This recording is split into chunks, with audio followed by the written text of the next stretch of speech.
Amid growing violence on the Israel-Lebanon border and stalled peace efforts, Lebanon's top leaders have taken direct aim at Iran, urging Tehran to stop interfering in the country's internal affairs and warning against turning Lebanon into a battleground for regional conflicts. Now, the renewed tensions come after Hezbollah rejected a new truce proposal agreed upon this week by Lebanese and Israeli representatives in Washington.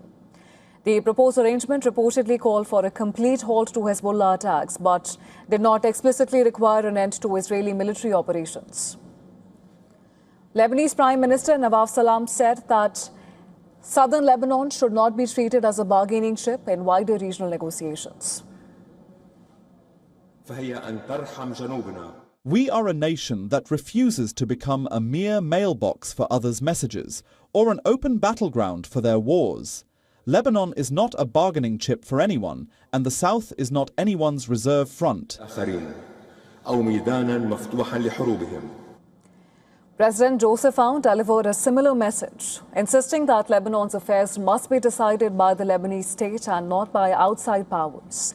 In response, Iranian Foreign Minister Abbas Araghchi has called on Lebanese President to focus on what he described as Lebanon's real foe.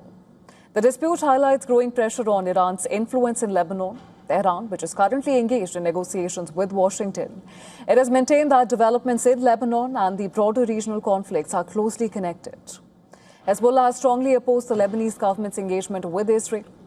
Their leader, Naim Qassem, dismissed the negotiations as meaningless, while President Aoun argued that diplomacy remains the only realistic path towards ending the conflict.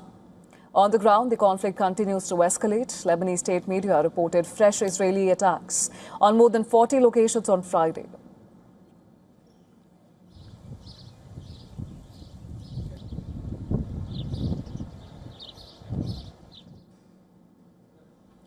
While Hezbollah announced new attacks against Israeli troops operating in southern Lebanon. Israel has launched what is being described as its deepest military incursion into Lebanon in 2 decades. On Friday, the Israeli military issued evacuation warnings for residents in 9 towns and villages ahead of planned operations. In southern Lebanon, an overnight Israeli strike near Jabal Amel Hospital in the Tyre area killed 4 people and damaged the medical facility.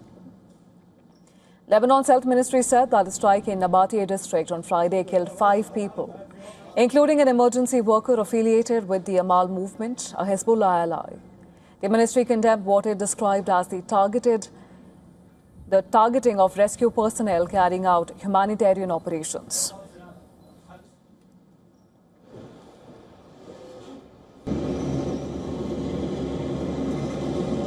Another strike on Thursday seriously wounded prominent environmental activist Mona Khalil, who had remained at a home near Tyre.